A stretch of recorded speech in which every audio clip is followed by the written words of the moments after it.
Surprise les amis, je vous avais promis des choses inattendues durant cet été. On est en plein mois d'août, certains sont en vacances, d'autres non, au bord de la plage, à la campagne, à la montagne, à l'étranger. On se régale quand même sur YouTube avec un invité imprévu. Il va nous présenter une Casio les amis, une G-Shock. Et non, un truc beaucoup plus rare, une autre marque de chez Casio, la Casio Oceanus. Les amis, c'est parti pour un nouveau Duel Time.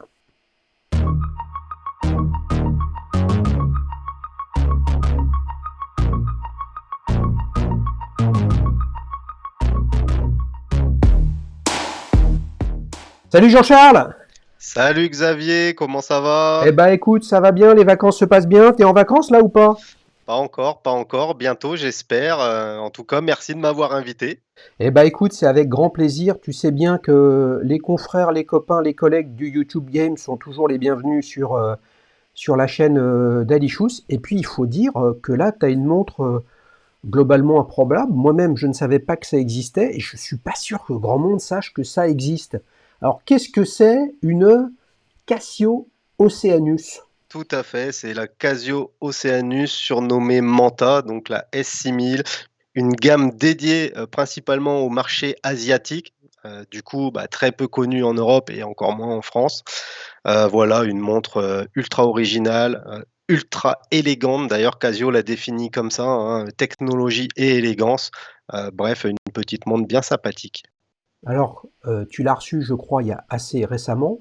Qu'est-ce qui fait, on va droit au but quand même, parce que là, il y a énormément de choses à dire sur la finition, sur le look, le style, etc. Mais c'est somme toute, et on en a vu quelquefois sur la chaîne YouTube dans Petite Montre entre amis, des montres radio pilotées. Je me souviens de Pierre avec sa Seiko Astron.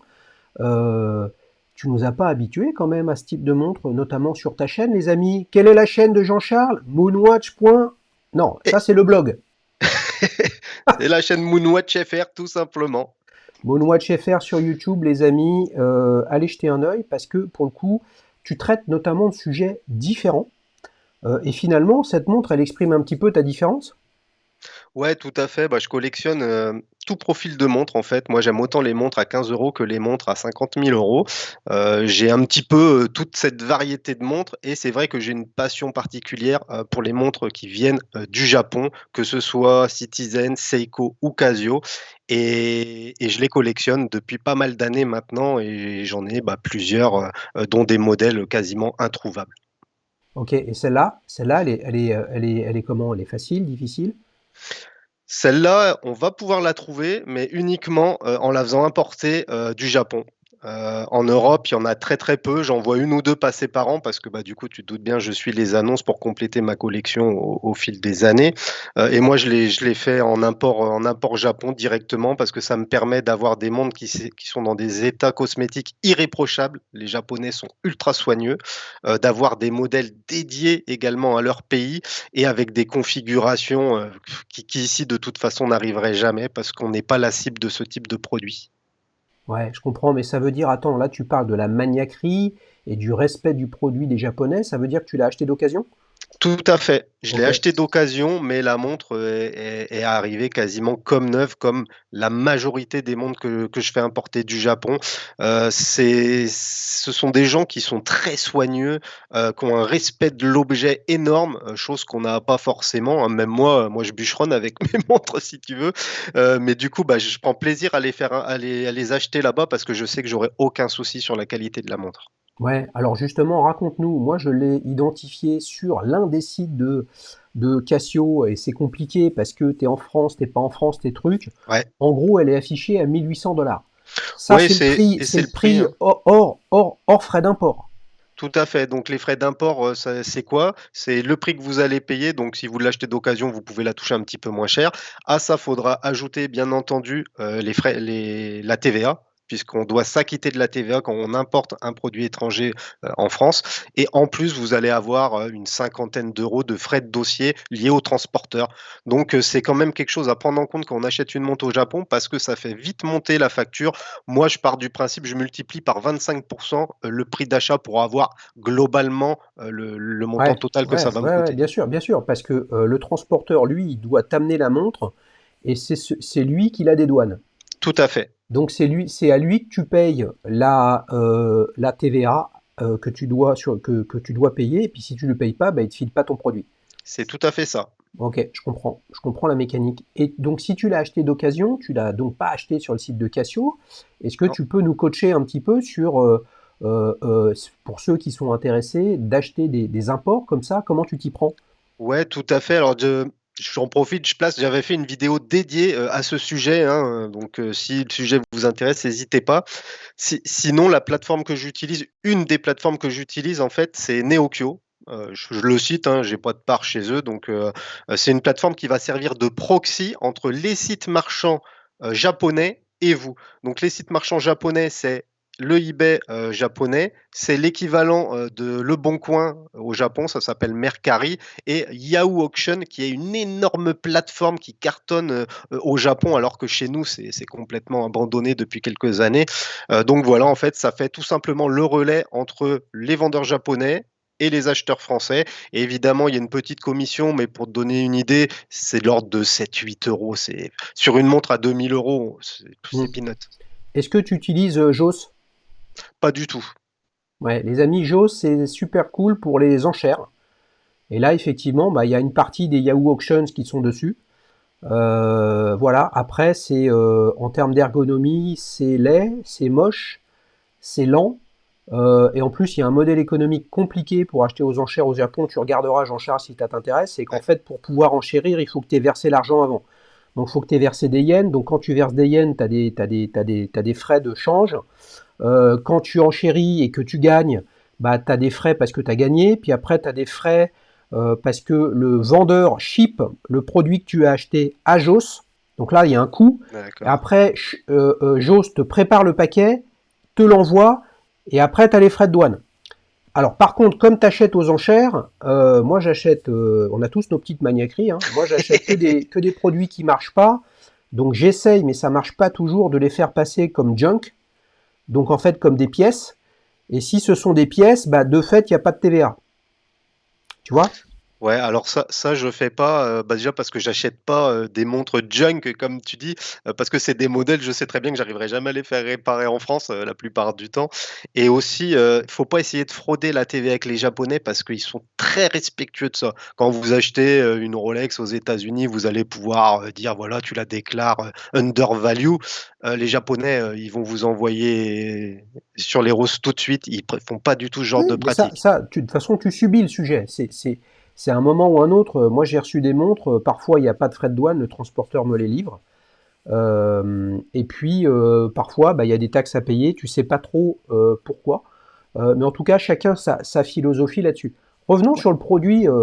Donc ça, c'est l'expérience d'achat. Revenons sur le produit, Jean-Charles. Ouais. Euh, on va pas se mentir parce que c'est quand même une des interrogations qu'on peut avoir. 1 800 $, donc on va dire en euros, on va arrondir à 1 800 € plus 25%.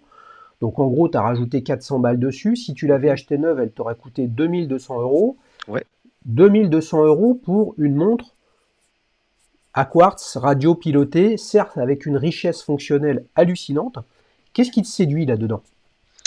Et ben, bon, Casio, tout le monde connaît, principalement les G-Shock, hein, tu le disais dans l'introduction. Mais il faut savoir que Casio, comme Citizen, comme Seiko, comme toutes ces marques japonaises, en fait, elles ont des paliers, des steps au niveau qualitatif, au niveau fonctionnel. Seiko, c'est classifié avec Seiko, Grand Seiko, Credor. Citizen, on va avoir Citizen, The Citizen. Et Casio, bah, de la même manière, on va avoir les gammes Edifice, G-Shock et compagnie. Et leur haut de gamme, c'est la gamme Oceanus. Et il y a clairement un gros palier en termes de qualité, en termes de présence et surtout quelque chose que ce sont les seuls à faire dans leur montre à ma connaissance, c'est qu'il y a un travail considérable sur la répartition des masses et moi je suis un gros maniaque du confort de portée et j'ai jamais trouvé de montres qui sont plus agréables à porter que ces Casio Oceanus. Ok. Est-ce que dans cette notion de confort au portée, le fait qu'elle soit en titane et donc très légère, hein, elle pèse 86 grammes, Ouais, tout à fait, ouais. ouais, est-ce que ça a joué dans ton choix? À 100%, depuis quelques années maintenant, j'essaye de n'acheter plus que des montres en titane. Parce que le poids, c'est un facteur qui me dérange de plus en plus sur le porté justement. J'adore la matière du titane, que ce soit le toucher, la sensation au porté, bref, c'est quelque chose que j'adore et il y a des grades, hein, enfin, il y a 2 grades sur le titane, le grade 2, grade 5 et il y a en plus des qualités de titane différentes par grade, et Casio se place très bien à ce niveau-là. Pour moi, ils sont juste en dessous, le Citizen Duratec, donc quelque chose vraiment d'exceptionnel. Ouais, le Citizen Duratec, c'est ce qu'on a vu sur la dernièrement là. D'ailleurs, c'était le dernier épisode de la saison 4, les Mmh, amis. Avant que je ne vous annonce, vous l'avez sûrement vu cette vidéo très courte justement sur qu'est-ce qui se trame pour la saison 5. La saison 4, elle s'est terminée avec une Citizen The Citizen en Duratec. Et là, c'est pareil. Et c'est pour ça que j'en profite aussi pour en parler. C'est qu'on a, regardez franchement les amis, ce boîtier, son niveau de finition visuelle, puis après tu nous en parleras au porté. Mais là, on a donc une montre électronique à ouais, 2200 euros. tout On à a fait. eu une Citizen, The Citizen à 5000 euros. Ouais. Il n'y a pas que l'horlogerie mécanique haut de gamme. Il y a aussi l'horlogerie électronique haut de gamme, mais avec des gens qui ne font pas du haut de gamme pour augmenter leur marge, mais qui tirent au maximum le niveau de performance. Ouais, tout à fait. Alors, comme beaucoup, hein, pendant longtemps, j'ai juré que par les mécaniques, puis après que par les automatiques. Mais en fait, quand on pousse un petit peu plus loin et qu'on se met pas des œillères, on se rend compte qu'il y a des montres à quartz qui sont incroyables. Il y a le 9F avec Grand Seiko, il y a Breitling avec leur super quartz et il y a, ces gammes également Oceanus et Casio émergées avec des modules, hein, d'ailleurs ils appellent ça des modules, qui sont fous parce que dedans on a un concentré de technologie. Il y a une partie qui est faite à la main, c'est pas usiné intégralement, de manière industrielle, donc ça fait pour moi partie également de l'horlogerie, d'autant plus quand on est à la quête d'une certaine précision et c'est vrai qu'avec les années, bah, maintenant j'apprécie d'avoir une montre qui est à l'heure. C'est bon ça. Justement, parlons de la finition, Jean-Charles. Si on fait abstraction du cadran globalement assez fouillis, assez dense, etc., et on se concentre simplement sur la boîte et le bracelet, là, moi, j'y vois quand même un travail, certes, d'un point de vue design différent de ce que fait Grand Seiko, qui a, on va dire, popularisé ce fameux polissage d'Izaratsu, mais qui est en fait une affaire de tradition et de machine, Ouais, le et Salas, de ouais, tout à lapidaire, fait. ouais, de machine Salas pour Mmh. polir. Parce que là, on regarde le boîtier est absolument, et le bracelet, c'est absolument fantastique. C'est exactement, c'est exactement ça, c'est-à-dire qu'on va avoir la même qualité, finition, de travail, de conception et de polissage sur le boîtier qu'on pourrait avoir sur une Grand Seiko ou sur une The Citizen. Hem, Là, en plus, Casio apporte une touche de finesse que les 2 autres n'ont pas. C'est-à-dire qu'une Grand Seiko, moi j'en ai une SBG 231, ça fait, 10 millimètres d'épaisseur. Une The Citizen, ça fait 11 millimètres. Là, Casio, ils sont à 8,8 millimètres pour une montre avec beaucoup plus de fonctionnalités. On n'est pas sur une 3 aiguilles. Donc c'est vraiment incroyable et même les détails de bracelet, il y a des facettes sur le bras, enfin c'est magnifique.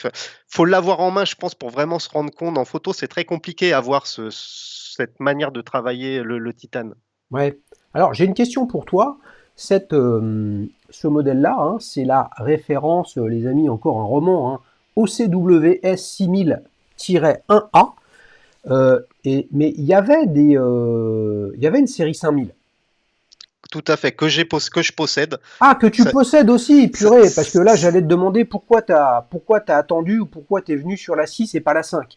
Non, je pense que je les possède tous. Il y a que la 7000 que j'ai pas encore parce qu'elle est plus épaisse, étrangement. Elle fait, 9,3 millimètres et je possédais la 5 qui était à 9, qui est incroyable parce que la 5 en plus, à la différence, elle a un bracelet intégré et moi ça j'adore parce qu'en termes de confort, je trouve ça apporte encore un petit plus. Sur la S6000, il y a plus cette notion de bracelet intégré, mais on reprend quasiment le même esthétique avec encore un gain en finesse. Alors là, ça joue à quelques dixièmes de millimètre, hein, c'est chipoté, mais je trouve que voilà, hein, on a tous nos problèmes comme tu dis si bien. Bah ouais, ouais, bien sûr, bien sûr. Alors justement, l'autre caractéristique de cette montre, et on n'a pas l'habitude d'en parler sur la chaîne, c'est la richesse fonctionnelle.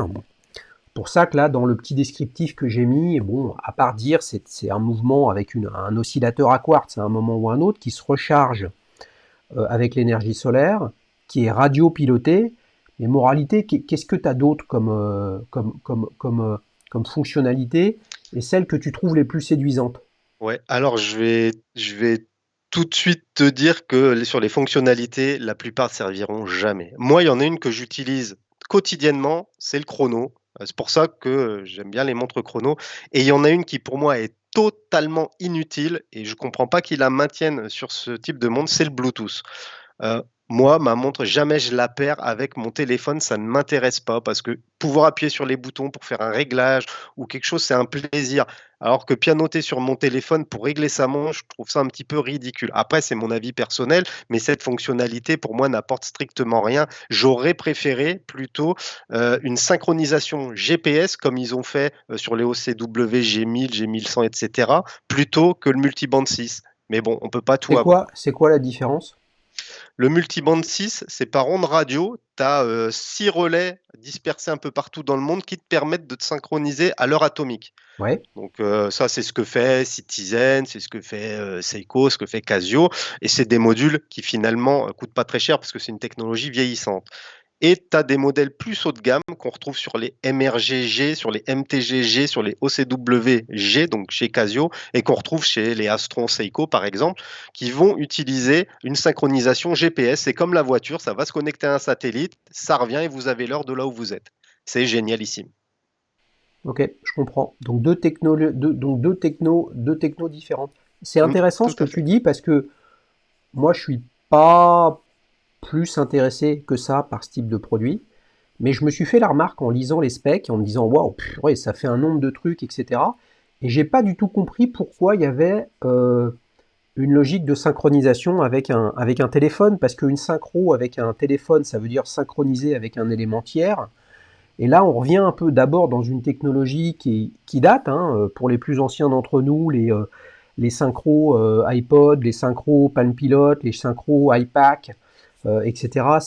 C'est un peu la préhistoire. Et puis, comme elle est radiopilotée, cette montre, je veux dire, faire des réglages sur son téléphone de sa montre, alors que justement c'est une montre qui est faite globalement pour pas être réglée, elle te suit sur tes fuseaux horaires, elle est radiopilotée, certes avec une techno qui est peut-être moins bien que celle du GPS, mais en fait, rajouter un lien avec un téléphone, bah, si ça rajoute Et pas d'expérience utilisateur, je vois pas bien l'intérêt.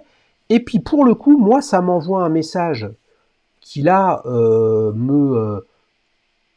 je vois où tu veux pas en m'ennuie venir. entre guillemets, mais s'ils commencent à dériver vers la smartwatch, là, ils vont flinguer ce qu'ils font, quoi. Ouais, tout à fait. Alors, c'est pas du tout une smartwatch, loin de là. Mais en fait, je pense que Casio s'est rendu compte que les gens, un, apprécient la technologie, et deux, les gens sont de plus en plus feignants, c'est-à-dire personne lit les manuels de montre. Moi y compris, je les lis jamais. Et c'est vrai que c'est des montres, si on veut les utiliser, pour peu qu'on ait trois, quatre références différentes avec des modules différents, c'est pas les mêmes manipulations pour faire les réglages. Et du coup, ils se sont dit, on va tout unifier en utilisant une application mobile où pour mettre l'heure et son alarme, bah, ce sera toujours de la même manière. En gros, c'est une assistance pour faciliter la vie des gens, mais je partage ton avis. Je trouve ça ridicule d'intégrer ces fonctionnalités puisque moi, je me sers des montres comme étant un outil autonome. Ouais, je comprends, je comprends. Et puis par ailleurs, ce qui est quand même le propre de cette Casio, d'autres marques japonaises, hein, on pense au Citizen EcoDrive, c'est le fait que, bah, en fait, votre montre, elle perd jamais en énergie, donc elle s'arrête jamais. Si vous la mettez dans un tiroir et que l'AQ est rechargée à 100%, vous avez quand même plusieurs mois, si ce n'est plus, d'autonomie. Ouais, tout à fait, ouais. Donc en fait, l'assistance extérieure, effectivement, je te rejoins, c'est probablement pour les raisons que tu décris. Peut-être derrière pour arrêter de. Avant, il y avait des guides d'utilisation, après, il y a eu des PDF d'utilisation, et puis maintenant, tu te démerdes avec ton téléphone, quoi. Mais c'est ça, c'est ça. Après, je salue quand même la prouesse au niveau conceptuel, ingénierie et recherche d'arriver à mettre toutes ces fonctionnalités au sein d'un si petit boîtier. Ouais, donc on est moi je l'ai identifié en 42.5, c'est ça?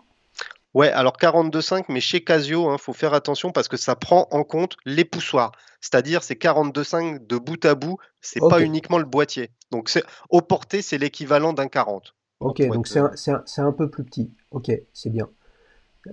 C'est bien. Quel est le petit détail que tu préfères sur cette montre? Alors sur la 6000, le détail que je préfère, c'est la lunette saphir. Ouais. Sur Alors, le sur le modèle que je possède, parce qu'il existe plusieurs déclinaisons, c'est la lunette et c'est la différence par rapport à ma S5000. J'ai jamais eu de montre avec ce type de lunette, je trouve ça, improbable comme, alors comme lunette. justement, on voit avec tes photos, là je montre une photo de stock de chez Casio, puis là on en a une autre avec des reflets de couleurs dans tous les sens, donc ça veut dire elle va du blanc, du bleu électrique au noir, au violet profond. Alors sur mon modèle, c'est la lunette bleue uniquement et ça va d'un bleu clair à un noir assez intense en fonction de l'exposition à la luminosité. Après, ils ont développé d'autres types de lunettes saphir facettées avec des reflets type arc-en-ciel, avec des dégradés de bleu. Bref, il y a un travail colossal là-dessus. Après, pour ceux qui aiment ce type de produit, ça peut être sympa. Moi, j'ai préféré rester dans la sobriété parce qu'il faut que je puisse porter la montre quand même. Tu veux pas que ça clignote de trop. Non, mais c'est Non, pas trop. intéressant Je parce préfère que, ouais, rester. ça revient à avoir mis une sorte de, enfin une sorte. Ça revient en termes de résultats à ce que te procure un cadran soleillé, mais là on est sur la lunette. Tout à fait, tout à fait. Et c'est une lunette en plus qui est gravée à l'intérieur en fait. Je ne saurais pas trop t'expliquer. Elle est pas lisse. On voit, j'ai les différentes villes des fuseaux UTC, enfin GMT, Ouais. à l'intérieur de la lunette. Ce qui est très joli, c'est très discret. Plutôt que d'écrire en gros sur la lunette Paris, Madrid ou je sais pas trop quoi. Là, c'est à l'intérieur, c'est très discret. Ok. Ok. Quel est le petit détail justement que tu préfères alors sur cette montre? Ouais, non, je pense que c'est cette lunette quand même. Ouais. Ouais, cette lunette et sa finesse qui pour moi a été le déclencheur de l'achat, quoi. Ouais. Pas le bracelet parce que t'es plus bracelet intégré Ouais, ou... le bracelet qui est ultra confortable. Là encore, il y a une recherche sur la conception du bracelet qui est dingue. C'est pas des simples maillons qui sont posés. Chaque maillon est décomposé en plusieurs parties et c'est exactement le même que celui de la S5000, sauf que il y a une pièce debout qui fait la jonction avec la montre, Mm, alors mm. que sur la S5000, Ouais. c'est vraiment intégré à la carrure et je trouve que ça donne Ouais. un petit côté racé à la montre. Bien sûr. Et puis l'autre élément dont tu parles, tu en as un petit peu parlé, mais je vais le lier avec deux choses que tu as dit. Tu parles de confort et d'épaisseur. Bah, l'une des vertus, et là évidemment il y a une prouesse, parce que pour faire entrer toute cette techno, ok, on peut se dire il y a une petite carte mère en silicium, truc machin, ce que vous voulez, ok, il faut pas exagérer, à un moment ou à un autre les choses il faut les faire rentrer dans un boîtier, mais le confort d'une montre, il prend plein d'aspects. Tu aurais la même montre et elle fait pas 8 mm d'épaisseur, mais elle fait un bon 14-15, comme avec un chronographe automatique, ce serait pas le même confort. Parce que le Non, c'est confort, ça passe aussi sur la sensation de ne pas avoir à faire attention sur les frottements, sur les impacts que peut avoir ta montre parce qu'elle dépasse beaucoup de ton poignet. Et quand on est confort parce que sa montre, c'est un no-brainer, comme une extra plate. Une extra plate, c'est par principe confort parce qu'on ne se pose pas la question de attention. Tu vois, on se dit pas attention, bah non, il va rien lui arriver, quoi. Ouais, tout à fait. Et ouais, pour terminer avec la partie confort de cette montre, il y a deux autres points qui est intéressant de préciser. C'est Casio, sur leur gamme Oceanus, ils ont une équipe qui s'occupe de répartir le poids, donc 86 grammes à répartir, c'est pas grand-chose, mais ils se débrouillent pour le répartir au sein du boîtier pour que la montre, une fois qu'elle est posée, elle ne glisse pas en haut ou en bas. Il y a un travail considérable là-dessus et mine de rien, ça fait la différence. Et enfin, il y a un truc que j'adore, c'est sur la boucle déployante, il y a un système d'extension rapide qui permet de faire évoluer la taille du bracelet de 3 mm, je crois, ou 4 mm. Mais il est génial le système, alors qu'on a des marques suisses où on retrouve jamais ces systèmes-là. C'est toujours galère, il faut jouer avec des demi-maillons et tout. Enfin bref, là, il est parfait ce bracelet, je l'adore. Ingénieux, ok, bah c'est cool. C'est drôle ce que tu dis parce que ça me fait penser à, et je l'ai recroisé l'autre jour, à un des invités de la première saison de Petites Montres entre amis. T'imagines, les amis, 14 septembre 2023, vous prévenez vos femmes, vos enfants, vos familles. À 18 h, c'est le premier épisode de la saison 5 de Petites Montres entre amis. Jean-Charles, ça va tabasser grave, hein, parce que comme je l'ai annoncé, l'épisode est déjà dans la boîte. Une tuerie, Attention, je vous donne rendez-vous tous jeudi 14 septembre à 18h. Ce que je voulais On va dire, bien se reposer. et voilà les mecs, picolez pas la veille, parce qu'il va falloir être attentif. Je me souviens de Greg qui était venu avec sa Royal Oak Offshore, et qui disait qu'il s'était acheté une Rolex Deep Sea. Là, on est sur de l'épais, c'est l'inverse. Et voilà. Et là, ce qui précisait comme étant un problème, c'est qu'en fait, la montre est tellement lourde par rapport au bracelet que dès que tu la prends, c'est complètement déséquilibré, Ouais. ça tombe, ça truc. Alors que là, toi, tu as une sensation probablement complètement différente. Ouais, puis bon, moi je suis maniaque sur ça. Pour moi, c'est ultra important en fait le confort de portée d'une montre parce que j'ai toujours une montre et je sais pas vivre sans.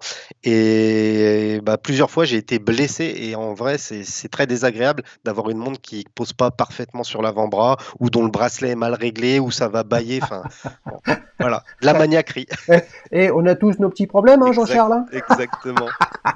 Bon, les amis, on s'éclate avec ce duel time monté à l'impromptu avec Jean-Charles. Les amis, allez voir sa chaîne Moonwatch. Vous allez vous régaler. C'est pas parce que ça s'appelle Moonwatch qu'on ne parle que de chronographe de chez Omega. On parle de bien d'autres choses et comme tu l'as dit, avec des montres à tous les prix, les tout petits et les très gros prix. On passe à la deuxième partie de ce duel time, Jean-Charles. Donc là, Ouais. toi, tu nous as présenté ta Casio Oceanus en titane. Voilà. Et là, j'ai dû m'arracher quand même pour trouver trois alternatives qui ont un peu un intérêt et pour rester dans le domaine. Donc, je t'ai trouvé trois montres radio-pilotées en titane. T'es prêt? Allez, soyons fous. On démarre avec la première alternative, une Citizen EcoDrive. Je suis désolé les amis, elle n'a pas de nom cette Citizen. C'est la référence 103 661. Peut-être que je me suis gouré dans la référence d'ailleurs, parce que à force de préparer des épisodes, parfois je perds la boule. On a une montre qui pourrait faire penser à la tienne, mais qui est probablement différente à bien des égards. Qu'est-ce que tu en penses? J'aime beaucoup. J'ai eu le modèle d'avant de celle-ci, donc c'est vrai que la référence est un petit peu barbare chez Citizen, mais ça c'est une Skyhawk, c'est l'héritière de la Skyhawk dans une déclinaison Blue Angel, ils appellent ça. Ouais. Moi, j'adore. Je sais que en termes de confort de portée, c'est exceptionnel. Je sais qu'en termes d'ergonomie d'utilisation des fonctionnalités, c'est exceptionnel. Parce que souvent, le défaut qu'on donne à ce type de montre, c'est oh, il y a plein de choses sur le cadran, c'est illisible, c'est inutilisable. Non, c'est faux. Il y a un gros travail, un gros effort qui est fait sur l'ergonomie justement d'utilisation. J'aime beaucoup. Après, s'il y a un défaut à donner à cette montre-là, c'est probablement le diamètre, parce que c'est une montre qui est quand même assez grosse. Alors, c'est un coquin, Jean-Charles, hein.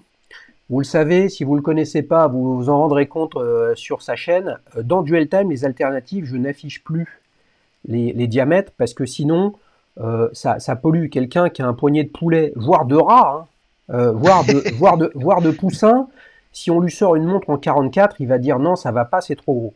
Donc, tu as raison. Cette montre-là est en 45.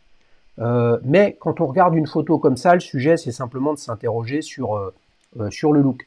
Moi, il y a deux choses que j'aime beaucoup. Enfin, une chose que j'aime beaucoup sur cette montre, c'est la gestion et l'intégration des boutons poussoirs du chrono avec les chrono guard, l'épaulement, le protège-couronne, qui est très très original. J'ai pas souvent vu des choses comme ça. Ça, c'est le premier point. Le deuxième, c'est que je trouve que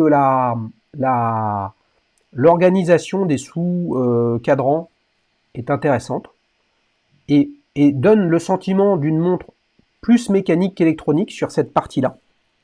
Ouais, tout à fait. Ouais.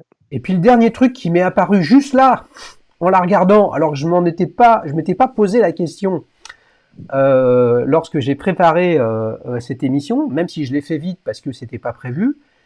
Si on a en tête, les amis, que Citizen est actionnaire ou de référence ou propriétaire à 100% de Frédéric Constant, là, si vous enlevez le cadran et la lunette, vous vous retrouvez avec un boîtier de Frédéric Constant iLife. Ouais, tout à fait. Ouais. C'est la première fois que je me fais cette remarque. Et je serais curieux, les amis, peut-être que toi tu le sais, de savoir est-ce que cette Citizen, ce boîtier de Citizen, est antérieur à la Frédéric Constant Highlife. Là, comme ça, je serais tenté de dire oui, parce que ça, c'est une forme de boîtier très kawaii, moi j'appelle ça, qui existait déjà sur les gammes CC, et c'est assez vieux, les gammes CC, donc oui, c'est possible que ce soit antérieur, et qui se partagent d'ailleurs la shape du boîtier, clairement, ça se voit, hein. Ouais, ouais. Vous avez compris, les amis, que si vous cherchez une chaîne avec un mec qui touche sa bille sur les montres japonaises, c'est fort. Parce que d'abord, il utilise des termes japonais. D'abord, c'est pas kawaii, c'est kawaii. Hein, si tu le sais. Ouais, exactement. Non, mais c'est intéressant comme produit. 695 euros. C'est un Donc excellent tarif. 695 euros, ça veut dire qu'elle est déjà importée. Ouais, Donc, c'est un super prix. À donc ce on est. prix-là, faut comprendre aussi que derrière, c'est du titane Duratec. Euh, Pour moi, c'est le meilleur titane à l'heure actuelle qu'on a sur le marché horloger, le titane de chez Citizen, pour plein de raisons. Le poids, c'est 6 fois plus résistant que de l'acier. Bref, il y a plein de petits détails. La composition, il a conserve secrète, mais bon, pour moi, ça joue pour le prix. Je trouve ça même incroyable qu'on arrive à avoir des montres à des prix comme ça, avec ce niveau de finition et ces fonctionnalités pour ceux qui aiment ce type de montre. Ouais, ok, je comprends. La question fatidique, tu la connais, Jean-Charles, hein? Combien tu lui mets de 1 à 5 à cette montre? Moi, celle-là, je lui mets un 3,5. Tu lui mets un 3,5. Wow, Ouais. il est chaud, Jean-Charles. Alors, les amis, Jean-Charles a commencé à déposer quelques avis sur la plateforme d'Alishous. Et c'est intéressant parce que, en fait, tout le monde note à sa façon. Et il y a des gens qui sont très généreux. Moi, quand on me demande comment je vais de 1 à 10, euh, si je suis en dessous de 7, c'est que j'ai vraiment le moral dans les chaussettes et que je suis pas loin de me jeter dans la Seine ou dans le Rhône ou dans la Saône si j'étais lyonnais, quoi. Tu vois ce que je veux dire? Voilà, puis il y a des gens, quand ils sont au top de leur forme, ils sont à 7. Chacun son truc. Bon, bah, Jean-Charles, il note assez durement, mais parce qu'il a beaucoup d'expérience sur le sujet. Donc là, on a un 3,5 sur 5. Est-ce que tu es prêt pour la deuxième? Allez, Là, les amis, là, je me suis régalé en trouvant celle-là parce que, sans surprise, il fallait que je présente une Seiko Astron. Mais là, j'ai présenté celle-là. Je savais pas que tu allais me parler de bracelet intégré. Putain, j'ai vu celle-là, je me suis dit, mais merde! ouais. Putain, il faut que j'arrête de regarder. Jean-Charles, arrête, t'es en train de me ronger le cerveau et je me demande si je vais pas m'y mettre avec ces trucs-là, quoi. Alors, Alors, comment tu la trouves, celle-là? alors celle-ci, j'adore l'esthétique de la boîte, que je trouve quasi parfait. Après, c'est un titane qui tend plus sur la couleur acier, ça me plaît un petit peu moins. Mais en tout cas, sur l'esthétique, je la trouve vraiment très belle. Par contre, c'est une Seiko Astron, et Seiko Astron, je sais que leurs modules, leurs calibres sont très très loin derrière la concurrence, et ça me pose un gros problème, ne serait-ce qu'au niveau de la disposition du petit sous-cadran là à 8 heures. Je trouve que ça gâche le cadran en fait. Et du coup, bah, ouais, Ouais, même mais c'est fini. attends, ça gâche le cadran. Si tu l'enlèves ce truc pour pas gâcher le cadran, Ah bah ça change déjà, tout. déjà, même avec ça, à 8 heures, tu te demandes à quoi servent les boutons poussoirs. Et bah, les boutons poussoirs servent pour la synchronisation GPS, on en parlait tout à l'heure, puisque là c'est un calibre GPS, hein, c'est pas un calibre radio piloté. Et l'autre, ça doit être probablement pour passer en mode avion, quelque chose comme ça. Là, on a l'impression que c'est une montre chronographe, pas du tout. Et c'est là où aussi on constate le retard de Seiko sur les concurrents The Citizen, enfin Citizen et Casio haut de gamme. C'est-à-dire que là, on a deux boutons poussoirs qui finalement ne servent à rien, puisque la concurrence arrive à faire la même chose, c'est-à-dire un 3 aiguilles, fonction simple de synchronisation GPS, uniquement avec une couronne. Ouais, j'imagine que quand tu utilises les boutons, tu as ton aiguille qui là, on voit est en réserve de marche à réserve de marche à fond. Mm, J'imagine que ton aiguille se met à un endroit X, Y ou Z qui fait que ton autre bouton fait autre chose. tout à fait. Tout Là, à les fait. amis, c'est le métier du gars qui a manipulé des outils électroniques dans les années 80, où pour réussir à faire quelque chose, il fallait appuyer sur 12 boutons en même temps, et comme on n'a que 10 doigts, c'est difficile, quoi. Tu vois? 2100 balles quand même, c'est Très chaud, cher, je trouve c'est ça cher, ouais. c'est un peu chaud. Mais moi, j'ai été très agréablement surpris. Honnêtement, c'était plutôt une Astron comme celle que Pierre était venu présenter. Souvenez-vous, Pierre, c'était le premier épisode de la saison 3. C'était il y a longtemps, hein, sachant que la saison 5, Jean-Charles, elle commence quand? Elle commence début septembre, donc Non, pas pas de faire début la fête. septembre. Le combien? Le 15, t'as dit, je crois. Non, le 14. C'est Ah, pas le grave. 14. Il sera pas réinvité, il se souvient Oh pas là des là. dates. C'est Ah, tu sais, vraiment, c'est pas possible ça, Jean-Charles. les Vraiment. dates, ça a toujours été un problème depuis que je suis tout petit. Eh, c'est c'est C'est pour pour ça que ça. j'ai toujours une montre. C'est bon. Je sais pas sur lequel modèle, si c'est sur celui-là, ça m'a un petit peu choqué. Je me demande si c'est pas sur ta Casio, qui n'a le calendrier que jusqu'en 2099. Ouais, et ouais, c'est tout à fait vrai. Et en fait, c'est parce que tu as un calendrier perpétuel, comme sur les The Citizen, c'est des QP. Et en fait, bah, c'est programmé hein, électroniquement. Et du coup, elles sont bridées à ces dates-là, en effet. Ouais. Mais on va pouvoir mettre un hack, justement, via son téléphone mobile. Mais sauf qu'en 2099, la synchro Bluetooth V3, elle sera à la V28 et ça Ouais, je marchera pense que plus.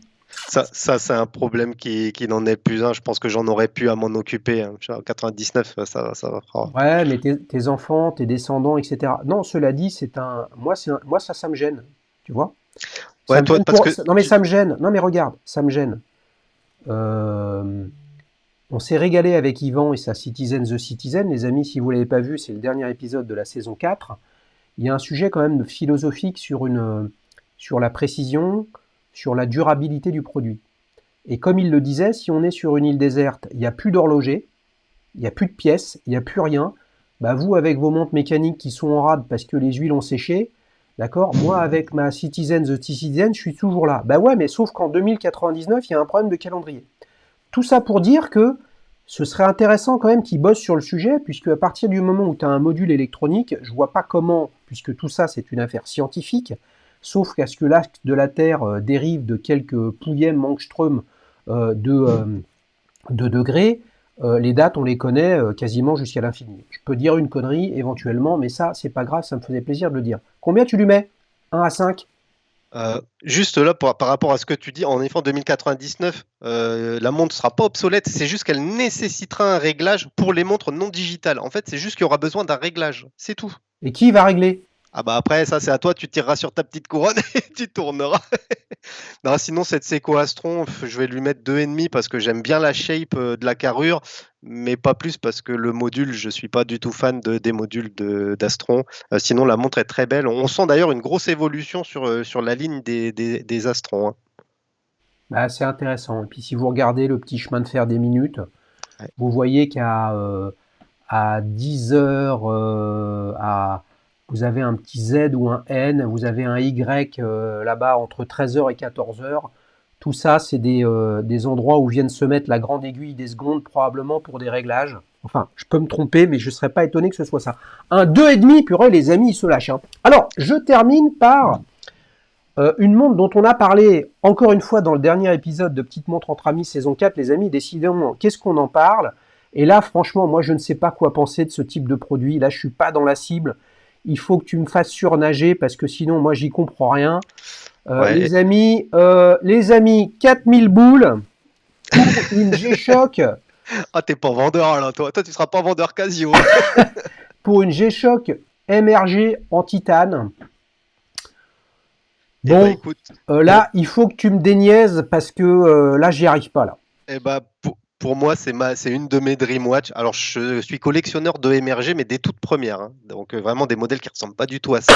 Là, pour moi, c'est l'excellence à la japonaise sur la partie digitale. On a l'impression que c'est la même que la montre à 50 balles, que la DW 5600, mais pas du tout. Là, on va être sur une composition du métal utilisé. Voilà, c'est pas vraiment du titane, c'est un dérivé du titane qu'il n'y a que Casio qui sait faire, qui est incroyable. Les gammes émergées, elles ont un niveau de finition qui est improbable. J'en possède quelques-unes, c'est que du bonheur. Et celles que je possède en plus, c'est des parpaings, elles font 17 mm d'épaisseur. Donc là, celle-là qui fait 12,5, ça doit être que du bonheur. Non Non, mais j'adore. Jean-Charles, t'es vendeur de chez Casio ou quoi? C'est pas J'aimerais possible ça. bien, j'aimerais bien. Hein? Je vais rappeler le patron de chez Casio en France pour lui dire, écoute, là, bon, ok, je vais te présenter quelqu'un parce que Jean-Charles, il touche sa bille, il va t'expliquer comment il faut vendre tes produits, hein. Non, mais c'est vrai que ça, c'est une montre, j'aimerais bien la rentrer dans ma collection, je vais pas te mentir. Après, là, il y a un palier aussi au niveau tarifaire qu'il faut franchir. Euh, J'en suis pas encore là sur les Casio. Moi, j'ai des montres, on va dire, autour des 3 000 euros. 4 000, ça fait pousser un peu. Après, il n'y a plus vraiment de barrière. C'est vraiment des montres Ouais. plaisir. Comme je disais tout à l'heure, ce qui me gêne sur cette montre, c'est qu'il n'y a pas le GPS, mais le Bluetooth, qui pour moi est une fonctionnalité désuète, qui ne sert strictement à rien. Après, cette montre, bon, j'ai pu l'avoir en main et c'est vrai qu'elle, ouais, c'est une montre qu'il Non faut mais posséder si attends, on est fan ouais, de la marque. ok, je comprends, mais ce que je retiens pour l'instant de ce que tu dis, c'est que c'est le top du top des matériaux du boîtier du bracelet. Ok, Et de la conception, ouais, avec toujours cette répartition des masques qui est ok, assez dingue, ouais, ok. avec un calibre qui va être thermocompensé, thermorégulé. Enfin bref, là, on est sur quelque chose d'assez exceptionnel. Mais est-ce qu'elle t'affiche, est-ce qu'elle t'amène des fonctionnalités, si on est maintenant sur la dimension spec, euh, en plus que ta Casio d'entrée de gamme à 50 balles? Alors, c'est pas vraiment en plus. Sur celle-là, comme c'est un affichage digital, on va avoir un rétroéclairage. Et c'est vrai que sur mes montres à affichage digital, j'aime bien avoir le petit bouton qui allume la lumière.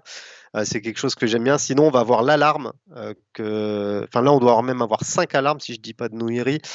Donc ça, c'est des fonctionnalités utiles, hein, Ouais, mais mine de rien. c'est purement de l'électronique, ça.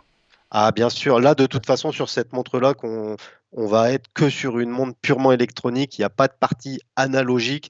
Mais voilà, c'est ouais. Mais alors justement, donc ça veut dire que la différence entre... je fais exprès d'y aller avec les gros doigts. Donc en gros, il y a un ratio de 1 à 100 entre l'entrée de gamme Casio G-Shock, à peu de choses Ouais. près, et ce modèle-là. Mm. Et de ce que je comprends de ce que tu me dis, c'est que ça se joue principalement euh, pour toi, sur les matériaux, sur le Ah poids, bah sur les trucs, on va être etc. clair sur le point fonctionnalité, elle n'apporte strictement rien. Bah, Là, franchement, c'est là, moi, je préfère une Citizen The Citizen, soit la 0100, soit la 0200 avec le bracelet intégré, où là, je me dis, on a... parce que tu vois, là, si on reprend ta Océanus, les amis, on va retourner sur la Océanus de Jean-Charles. Là, on peut se dire, non, mais il y a un travail d'un côté industriel et de l'autre côté artisanal de finition, d'excellence, d'ultra précision sur le boîtier et sur le bracelet. Sur la G-Shock émergée, je vois pas trop où il y a une main humaine qui vient faire quelque chose, quoi. et bah déjà sur toutes les parties métalliques, c'est des finitions qui sont manuelles. Sur ces modèles-là, hein, pas sur toutes les Casio, attention. Après, par rapport à une Oceanus, la grosse différence, c'est que là, on va être aussi sur une gamme G-Shock. C'est-à-dire, on va avoir un TOUG Solar, ça lié sur l'Oceanus, et on va avoir le TOUG Movement. Ça veut dire que vous allez pouvoir, pour le coup, vraiment bûcheronner avec cette montre. Tu peux aller te baigner, tu peux faire de la boxe, tu peux jouer au golf. En vrai, tu peux tout faire avec cette montre. Elle fonctionnera toujours. Ok, ok, C'est une G-Shock. ok, ok. Ce qui d'ailleurs nous permet de revenir quand même juste sur un truc sur la tienne, c'est que la tienne est étanche à 100 mètres. Ouais. Comment c'est possible, franchement, qui sortent une montre qui s'appelle Oceanus et qui est étanche à 100 mètres, quoi. C'est comme si tu mettais en place une montre pour l'alpinisme et que quand tu es sur ton échelle à 1,50 m de hauteur, elle a un problème de pression atmosphérique, quoi. Ouais, je comprends ce que tu veux dire. Il y a plusieurs références, hein, dans les gammes Oceanus. Là, on est sur une des plus fines, donc évidemment, derrière, on va avoir des contraintes, des contraintes mécaniques, je suppose. Mais il y a d'autres marques qui font pire, hein. Par exemple, Panerai, qui ont réussi à sortir des montres de 16 mm d'épaisseur étanches 100 mètres aussi, c'est un petit peu abusé. C'est pas les seuls à faire ça, quoi. Ouais, donc c'est ok. Donc on va dire que c'est pas parce que d'autres abusent que on peut abuser, mais quand Non, mais même, quand tu sur ce appelles un modèle-là, produit c'est pas un Oceanus modèle qui est dédié à une utilisation nautique. Il y a le ouais, modèle cachalot, la P6000 d'ailleurs, je crois c'est, qui elle, pour le coup, est étanche comme il faut. Vous pourrez vous faire plaisir si vous êtes un plongeur aguerri. bon, je compte sur toi pour nous présenter un peu c'est les différentes références dont tu as parlé. Tu vois peut-être une G-Shock que tu aimes beaucoup dans ta collection, une Seiko, que tu nous présentes ça sur la plateforme d'Alichus, les amis, Bien parce sûr. que pour ceux qui ne le savent pas, évidemment, si vous n'êtes pas inscrit pour participer à la communauté, c'est le moment de le faire. À chaque fois qu'un avis est déposé par une personne, vous pouvez voir les autres avis, et c'est comme ça que vous découvrez des collections absolument fantastiques. Et le lien, finalement, qu'est-ce qui fait qu'on se décide d'acheter une montre? C'est parce qu'on est influencé par un tiers qui nous a inspiré, qu'on le connaisse ou pas. Et là, je suis sûr qu'il y a plein d'entre vous qui se disent, mais en fait, il y a des choses fantastiques à regarder en haute horlogerie électronique. Je suis volontairement provocateur en disant ça, parce que c'est une autre façon de regarder les choses. Et comme le disait Yvan dans le dernier épisode de Petite Montre entre Amis saison 4, il disait, non mais c'est mon côté geek. Et c'est vrai qu'on peut être fan de... les amis, on peut être fan de rock'n'roll, comme c'est mon cas, et être fan d'horticulture, et vous me mettez dans un jardin avec le propriétaire, et je fais le tour pendant 3 heures pour connaître toutes les fleurs qu'il y a dans le jardin. Est-ce que ça fait de moi un mongolien? Non. C'est juste ces différentes passions. Donc vous pouvez être geek et horlogerie, et j'ai l'impression que c'est un petit peu ce qui te résume, Jean-Charles. Ouais, tout à fait. Puis surtout avoir un peu d'ouverture d'esprit aussi. Il n'y a pas que les Suisses qui font des montres mécaniques uniquement. Il y a d'autres alternatives tout aussi intéressantes, qui peuvent être tout aussi, voire plus précises. Et la plateforme d'Alichus, d'ailleurs, permet d'ouvrir un peu son esprit à des marques, à des modèles, à des formes de boîtes qu'on ne connaît pas, qu'on n'a pas forcément l'habitude de voir, d'où que cette plateforme est intéressante. Je conseille aux gens d'ailleurs d'y aller. Eh ben écoute, c'est cool. Combien tu lui mets de 1 à 5 celle-là, Jean-Charles? Celle-là, je vais pas du tout être objectif, je vais lui mettre 5 parce qu'elle est sur ma watchlist depuis longtemps, donc ce serait mentir que de dire qu'elle n'est pas 5 pour moi. Je te remets un coup de trompette, les amis, il lui a mis un 5, donc qu'est-ce qui se passe quand il y a un 5? Si j'y arrive, mais là j'y arrive pas, les amis, et si j'affiche, regarde, bam, le winner, c'est la Casio G-Shock. Si on revient en arrière simplement pour refaire le bilan, donc on a, puisque vous les amis, c'est maintenant, ça va être le moment de voter dans l'onglet communauté de la chaîne YouTube, soit pour la Casio Oceanus de Jean-Charles, soit la Citizen Eco Drive sur lequel tu as mis un 3,5 sur 5, ou alors la Seiko Astron. Toutes ça, ce sont des montres en titane radio-pilotées selon les technologies. Et enfin, on termine avec la Casio G-Shock, qui est finalement la montre dont tu rêves. L'une des montres dont tu rêves, parce que les amis, ce qui est beau dans le rêve, c'est de jamais s'arrêter. C'est-à-dire qu'une fois que le premier rêve est assouvi, il faut aller sur le deuxième. Ouais, c'est vrai. Après, j'ai beaucoup de rêves, j'ai aussi beaucoup de monde parce que j'ai eu beaucoup de rêves. Donc, on essaye de faire comme on peut. C'est bon, on s'est régalé, les amis, pour participer. Alors là, c'est un peu particulier parce que Jean-Charles, c'est un confrère collègue du YouTube Game. Pour participer, rendez-vous sur www.dalichus.fr. Vous remplissez un formulaire et puis vous expliquez de quoi vous voulez parler. Rendez-vous le jeudi 14 septembre 2023 à 18h pour le premier épisode de la saison 5. Tu sais, ça fait combien d'épisodes de Petite Montre entre Amis avec ce premier épisode de la saison 5? Franchement, je sais pas, je dirais peut-être 230. Ah non, là t'es un petit peu dur. Au total, j'ai fait plus de 300 vidéos avec des invités, les amis, dont les Duel Time et les Street Watch. Là, on est au 168e épisode de Petite Montre entre Amis, saison 5. Et je me prépare pour la saison 2099 avec avec la Casio Océanus. C'est ça. Allez les amis, merci. Passez encore de bonnes vacances pour ceux qui en ont, pour ceux qui n'en ont pas et qui s'emmerdent. Qu'est-ce qu'on fait? On va soit sur la chaîne YouTube de Jean-Charles qui s'appelle Moonwatch, comme Moonwatch, tout simplement comme la Speed Mooster de Moonwatch. On peut aller sur son blog www.moonwatch.fr. Et puis, en fait, l'endroit où il faut aller, vous l'avez compris, c'est le rendez-vous de toutes les communautés horlogères avec des avis d'authentiques clients, c'est-à-dire pas le tralala de montres qui sont pas les nôtres, la vraie expérience concrète du terrain où chacun raconte la montre qu'il aime et puis pourquoi et comment il l'aime. Merci Jean-Charles, à bientôt les amis, ciao Merci à ciao, toi Xavier, salut tout le monde. bye bye.